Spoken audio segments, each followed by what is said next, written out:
Bonsoir, c'est l'heure de vous informer. Bienvenue dans cette nouvelle session d'actualité. Le département du Trésor américain a annoncé les nouvelles sanctions ciblant 4 hauts responsables militaires rwandais ainsi que l'ensemble des forces de défense rwandaises. En réaction, Kinshasa salue un signal fort pour la souveraineté nationale, tandis que Kigali dénonce des mesures injustes à un traitement partiel du conflit dans l'est de la RDC. Au cœur des tensions, l'implication présumée des RDF aux côtés du M23.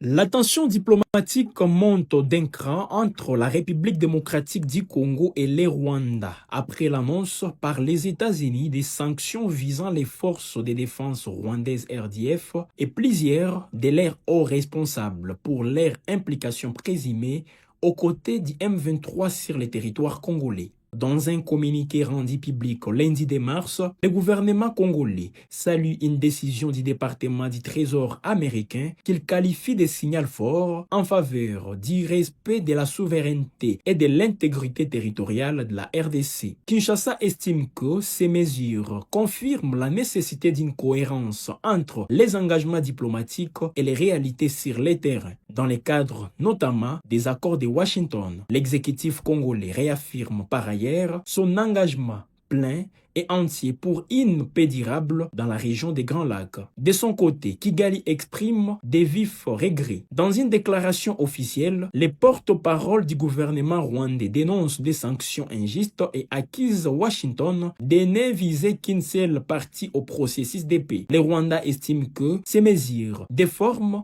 la réalité du conflit dans l'est de la RDC. Kigali pointe du doigt des violations répétées du cessez-le-feu qu'il impute à la coalition gouvernementale congolaise, évoquant la présence des mercenaires étrangers, des milices Wazalendo, ainsi que les forces démocratiques de libération du Rwanda FDLR, groupe accusé de génocide combattant aux côtés des FARDC. Le gouvernement rwandais affirme que les attaques des drones et les offensives terrestres menées depuis les territoires congolais constituent des menaces persistantes, tout en qualifiant la protection de son territoire par les RDF des badges d'honneur. Kigali réitère son engagement en faveur d'un désengagement de ses forces à condition que Kinshasa mette en œuvre ses obligations, notamment la fin irréversible et vérifiable de tout soutien étatique au FDLR. Cette nouvelle passe d'armes diplomatiques intervient dans un contexte sécuritaire toujours volatile à l'est de la RDC, où les initiatives régionales et internationales peinent à imposer un cessez-le-feu durable. L'Alliance Fleuve Congo, mouvement du 23 mars, affirme avoir mené dimanche 1er mars une attaque par drone contre l'aéroport du Kisangani. Dans un communiqué publié lundi 2 mars, le mouvement politico-militaire présente cette opération comme une action préventive visant à neutraliser une menace et à protéger les civils. Les détails de cet élément. L'Alliance Fleuve Congo Mouvement du 23 mars AFC M23 a revendiqué, dans un communiqué officiel daté du lundi 2 mars 2026, une attaque par drone menée la veille contre l'aéroport de Kisangani. Les mouvements politico-militaires affirment avoir conduit une opération ciblée visant à neutraliser des engins aériens qui, selon lui, s'apprêtaient à être utilisés contre des civils et ses positions. Dans ces documents signés à Goma, l'AFC M23 accuse les régimes de Kinshasa de poursuivre de bombardements aveugles dans des zones densément peuplées en recourant notamment à des drones de combat. Le mouvement évoque une stratégie de terreur dirigée contre les populations civiles dans les territoires sous son contrôle. Face à ce qu'il qualifie des menaces réelles, l'AFC M23 soutient que ses forces déployées à proximité de Kisangani ont mené une action préventive pour détruire des drones avant leur déploiement. L'attaque contre l'aéroport, survenue dimanche 1er mars, est ainsi présentée comme une mesure de riposte et de protection de civils. Les communiqués annoncent par ailleurs la poursuite des opérations militaires avec détermination tant que les pouvoirs en place ne mettra pas, selon ses termes, un terme définitif aux exactions qu'il lui impute. Le mouvement rend également hommage à plusieurs de ses combattants tués, dont son porte-parole militaire, le lieutenant-colonel Willy Ngoma. Cette revendication intervient dans un contexte de forte escalade sécuritaire dans l'est de la République démocratique du Congo, où les accusations croisées entre Kinshasa et l'AFC M23 continuent d'alimenter des tensions autour des grandes agglomérations stratégiques dont Kisangani. À l'ouverture du Forum national des affaires coutumières hier lundi à Kinshasa, le président Félix-Antoine Tshisekedi a vivement dénoncé les tentatives de substitution de chefs coutumiers légitimes par les individus imposés par la 123, qualifiant cette manœuvre d'entreprise pernicieuse destinée à consolider une occupation et une prédation. Le chef de l'État a réaffirmé avec fermeté qu'aucune puissance, aucun groupe armé, aucune administration parallèle ne pourrait effacer nos villages et nos chefferies, nos droits coutumiers. Ces propos sont ici. Leur Majesté, vénérable chef coutumier, nous tenons cette rencontre dans un contexte sécuritaire grave que nul n'est censé ignorer. Notre pays est victime d'une agression injuste menée par un pays voisin à travers le mouvement terroriste du M23 AFC et d'autres groupes armés qui se sont rendus coupables d'occupations illégales, de déplacements massifs de nos populations et de violences inacceptables. Parmi les méthodes utilisées par ces forces négatives figure une entreprise particulièrement pernicieuse, la tentative de substitution des chefs coutumiers légitimes par des individus imposés, étrangers aux traditions locales, pour mieux asseoir une logique d'occupation et de prédation.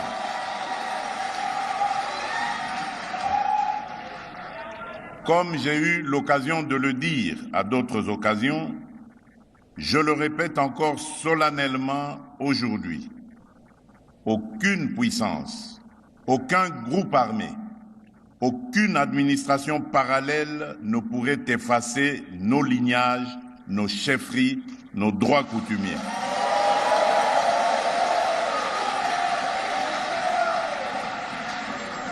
Les terres de nos ancêtres ne sont pas des terrains de manœuvre géopolitique, mais le fondement même de notre souveraineté et de notre identité.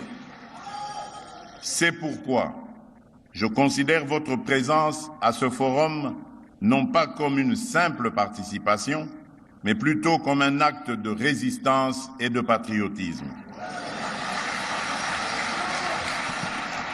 En défendant la légitimité des autorités coutumières, nous défendons la continuité de l'État, la pérennisation de l'âme de notre nation, l'intégrité de notre territoire et la dignité de nos communautés.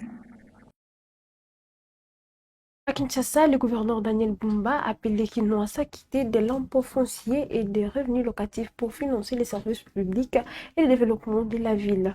Dans un geste symbolique, il a doté hier lundi la Direction générale des recettes de Kinshasa de véhicules, motos et équipements informatiques tout en exigeant regard et intégrité des agents fiscaux. Ces propos sont ici.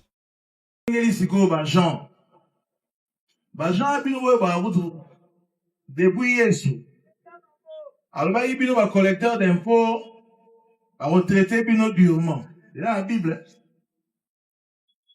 Parce que c'est vrai que vous êtes face à la tentation. Donc, c'est depuis que vous retraitez durement. Mais également, vous n'avez pas osé la vie à traiter durement. Les lois matériels vont disposer à les apprendre vous permettre la vie pour améliorer quand même la qualité à mon salaire. Parce que tu as vu que faut mon salaire la vie ça, dans ma condition à bien. Les lois au point, assujettis, pour que les paiements de chaque cas, ça, ils pour rapprocher bien davantage. Vous avez un conteneur à passer dans la ville. Pour rapprocher bien, il y a quoi pour pousser à l'administration fiscale. Mais également, le roi, dans la heure, il y a numérique. Mécanisme, il y a ça là, déclaration, et comme même, nanda pour nayo au sali. Et de même, paiement pour effectuer. Donc, tout ça, raison militaire, il y a au foot à te, n'a au sala, moussala bien te. La ressource à Olobaboé. Quand on est au Lobagi à Mambo, il va makala. Même Zamba Pouyarango. Toba tuna yesu mambapa kwa Lobagi nini. Pesa na ka isala, ya ka isala. Donc on a yesu yemo Lobagi, c'est une to futa. Donc ya ka isala, to pesa na ka isala. Mutunyo sa futa un peu naï. Les agents et cadres des GRK, soyez plus rigoureux dans la méthode pour faire prévaloir la vertu. Donc, c'est une tentation, bon, côté un trésor urbain, ce côté belé, pour vous avoir droit à Nabino, et vous avez fierté Nabino pour participer dans l'an Oyo, il y a développement tout le Japon, la ville de Kinshasa. Nabanzi, t'es mambo, tolobiawa, te éclairer ndambo, opinion, te motiver pépino, Jean pour ça, on sala bien, pour tout autres à la ville. En vacances parlementaires de la province de la Tsopo, le sénateur Jean-Baptiste Saïdi a rencontré hier lundi le gouverneur Didier Lomoyo pour discuter de la situation sociale, sécuritaire et économique de la région, ainsi que d'autres enjeux majeurs touchant la vie de Tsopolé. Reportage. C'est lundi 2 mars 2026, le vice-gouverneur des provinces Didier Lomoyo Itekou a accordé une audience à l'honorable Jean-Baptiste Saïdi. Pendant plus d'une heure, les sénateurs élus de la ville de Kisangani échangent avec les gouverneurs intérimaires sur plusieurs questions liées au développement de la province. Au sujet du lancement des drones kamikazes par l'AFC M23 sur les installations aéroportuaires des Bangoka, Jean-Baptiste Saïdi rassure des dispositions prises par les forces armées de la République démocratique du Congo et invite la population au calme. Les dispositions sont prises parce que moi-même j'étais à l'aéroport hier. Et les dispositions sont prises par nos forces armées qui sont en train de s'équiper, en train de se professionnaliser afin de protéger la population, protéger la RDC. Et nous en appelons au calme à la population de ne pas paniquer. Et c'est un grand travail que son Excellence M. Félix Tshisekedi abat. Et maintenant, il faut qu'il y ait une prise en main de toute la population pour pouvoir accompagner ce sursaut d'indépendance que nous voulons vraiment pour que le pays puisse progresser. Concernant la collaboration entre l'Assemblée et les gouvernements provinciaux, l'élu de la ville de Kisangani en appelle à l'unité de deux institutions. Et nous cherchons à ce que les institutions puissent fonctionner, travailler dans l'entente, mais aussi dans la recherche des résultats et des bons résultats. Des démarches sont entreprises par les élus provinciaux au niveau de Kinshasa pour trouver des solutions aux problèmes de l'électricité dans la ville de Kisangani. Tous les réseaux doivent être construits et de nouvelles machines envisagées. Lâche Jean-Baptiste Saïdi. On avait obtenu un fonds de 50 millions de dollars pour commencer les travaux, et ainsi que le ministre des Ressources hydrauliques et celui de Finances. La solution elle est simple, nous voulons du nouveau, 3 nouvelles turbines, et nous voulons refaire tout le réseau de Kisangani comme ça a été prévu, les études existent, construire la Chopo 2, et aussi pendant cette période il est prévu une centrale solaire qui va suppléer au déficit pendant les travaux, parce que les travaux vont prendre du temps. Au Lualaba, la rumeur persistante sur de prétendus vols d'organes génitaux masculins continue de provoquer une vague de psychose collective. À Fungurume, 2 personnes accusées par la foule ont été lynchées, dont un homme brûlé vif hier lundi. Face à cette escalade de violence, la bourgmestre a ordonné l'ouverture d'une enquête pour identifier les victimes et faire toute la lumière sur ces allégations. Reportage. Fungurume, dans la province du Lualaba, territoire de Lubudi. Les habitants, hommes et femmes, se font voler leurs parties intimes dans leurs vêtements. Cette situation, déjà signalée dans la province du Tanganyika, à Kalemi, suscite l'inquiétude et la peur dans la population locale. Selon les témoignages, un groupe d'hommes serait derrière ces actes. 4 cas ont été enregistrés dans la commune urbano-rurale de Fungurume dans presque plus ou moins 2 semaines, dont 2 morts tués par la justice populaire et d'autres ramenés directement au service de sécurité. Un autre cas similaire est celui qui a été enregistré aujourd'hui dans l'après-midi de ce lundi 2 mars 2026. La population, prise de panique, a réagi violemment contre les suspects qui a été brûlé vif et mort sur place.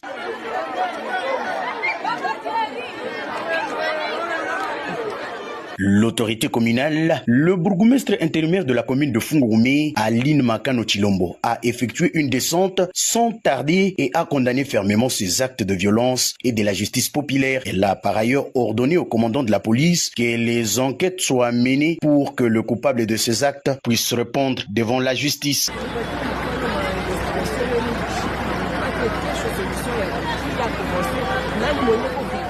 Qui nous demande ça et qu'est-ce qui lui donne le droit de se faire justice lui-même. La justice est là. Chez vous, tu vas l'équiper quand tu es dans la justice. On ne peut pas se réveiller un matin, on a mon gâteau, on a bantu, tout le monde. Tout le monde, tout le monde, on a fait chaque fois de ça de mise. Je vais avoir des questions. Comment ça s'est passé? Comment va le faire? Comment va la faire? Si la cause est pour nous, on ne peut pas vous donner la parole. Et puis ces cellules, je ne sais pas qu'est-ce qu'il faudrait de ces cellules mobilisées. Il y a beaucoup bien trop de délinquants. Beaucoup bien trop de délinquants. Ça veut dire pour Moutende, chaque jour c'est Moutende, chaque jour c'est Moutende, chaque jour c'est Moutende. Vous faites quoi? La psychose gagne la population qui se protège désormais avec des allumettes et de diverses précautions. La société civile locale n'a pas caché son indignation face aux actes de se rendre justice, appelle les autorités à enquêter pour mettre fin à ces actes et assurer la population.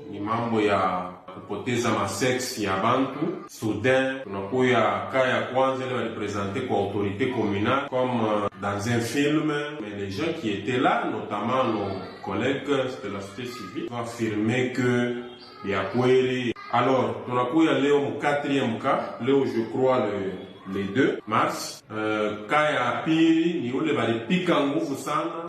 Tulishikia sema ule muntu alikufa. Mwingine inakuya kote ya gare, leo ni kaya 4 ile banapika muntu kumutende muntu tu mwana elibamba mu pantalon yake yo ananiba sex ainsi de suite. Ile mambo ya justice populaire iko mubaya, njo kama banakushika leta, serikali, justice itafanya kazi yake. Bantu nabo pashiko kuverifie pashiko nini, parce que kaya leo kama tunauliza victime kwa hapo mwenyewe alibeba sex, on ne le voit même pas, mais tunakuta muntu wakufa, muntu banesha kumchoma moto. C'est pourquoi nous invitons justice, police ingie mudansi ndio kufanya enquête juu ya ile mambo. Au Conseil de sécurité des Nations Unies, lors de la 1113e séance consacrée aux enfants, à la technologie et à l'éducation en période de conflit, la République démocratique du Congo a fait entendre sa voix. Son représentant permanent auprès de l'ONU, l'ambassadeur Zeno Mukongongai, a livré une déclaration axée sur la protection des enfants affectés par la guerre et l'accès équilibre aux outils technologiques pour garantir la continuité de l'apprentissage. Suivez ici son intervention. C'est la mobilisation internationale en faveur du bien-être et du futur des enfants à l'ère du numérique et réaffirme son attachement à toute dynamique multilatérale permettant de protéger l'enfant et de garantir son droit fondamental à l'éducation. Mon pays vous rend de ce fait un hommage appuyé, très distinguée Première Dame des États-Unis d'Amérique, pour votre engagement en faveur de l'intégrité et de la dignité des enfants dans le monde. Nous remercions par la même occasion Madame Rosemary Di Carlo, secrétaire générale adjointe des Nations Unies, pour son exposé. Madame la Présidente, garantir un accès effectif à l'éducation et aux technologies numériques pour les enfants en situation de conflit constitue pour la République démocratique du Congo une réalité essentielle. Depuis plus de 3 décennies, notre pays connaît des cycles récurrents de violence et de conflits armés, particulièrement dans sa partie orientale. Cette situation prive depuis 30 ans des millions d'enfants de la jouissance d'un droit pourtant fondamental, celui d'accéder à une éducation sûre, inclusive et de qualité. À titre d'exemple, rien que dans la province du Sud Kivu, où opère impuniment depuis le début de l'année 2025 le mouvement M23 et les forces de défense rwandaises RDF, en violation de nos lois nationales, de la Charte des Nations Unies, des principes élémentaires du droit international et du droit international humanitaire, l'impact du conflit sur l'éducation est alarmant. D'abord, la gratuité de l'enseignement est mise en mal, les troupes rwandaises et les rebelles du M23 ayant décidé d'imposer des frais de scolarité dans les écoles privées et publiques des territoires sous leur contrôle. Ensuite, les statistiques renseignent que sur 8419 écoles, 1768 écoles, dont 71 écoles maternelles, 1022 écoles primaires et 675 écoles secondaires ne sont aujourd'hui plus fonctionnelles. Parmi elles, 167 écoles abritant 72 214 élèves, dont 36 068 filles, sont au moment où nous nous réunissons ici, occupées par les groupes armés. Madame la Présidente, en règle générale, la République démocratique du Congo a fait de l'éducation un pilier central de sa politique de résilience et de développement. Fort de son capital humain essentiellement jeune, l'éducation constitue pour mon pays non seulement un droit fondamental, mais également un pilier majeur de sa stabilité.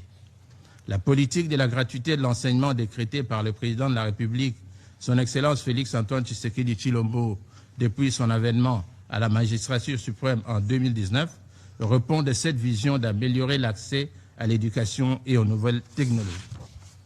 À cette politique s'ajoute l'adoption en 2025 de la stratégie de l'éducation et de la formation en situation d'urgence 2025-2029, visant à bâtir un système éducatif résilient, inclusif et protecteur capable de garantir la continuité de l'apprentissage avant, pendant et après les crises. Cette stratégie susmentionnée s'accompagne d'un engagement résolu de la République démocratique du Congo à réduire la fracture numérique qui affecte particulièrement les zones touchées par les conflits. Madame la Présidente, le recours au numérique s'impose aujourd'hui comme une voie essentielle pour atténuer les effets des conflits sur l'éducation. Les plateformes numériques, les outils mobiles et les solutions d'apprentissage à distance peuvent maintenir un lien pédagogique pour les enfants déplacés internes, ceux vivant dans des zones enclavées ou dans des camps de déplacés. De même, les avancées en matière d'intelligence artificielle peuvent contribuer à accompagner les enseignants, adapter les contenus pédagogiques et fournir un appui psychosocial aux enfants victimes de traumatismes. Madame la Présidente de la République démocratique du Congo est convaincue que le respect et la protection des droits de l'homme, notamment du droit des enfants, du droit international humanitaire, doivent demeurer au cœur de toutes les stratégies que nous pourrions mettre en œuvre afin d'assurer la paix et la sécurité dans le monde. Nous devons, pour ce faire, œuvrer collectivement afin que ces dimensions souvent dissoutes dans l'approche, l'analyse et l'évaluation des conflits soient davantage considérées. C'est la fin de cette session d'actualité. Mesdames et messieurs, merci de l'avoir suivi. N'oubliez pas de liker, commenter et partager toute cette session. Rendez-vous au prochain numéro.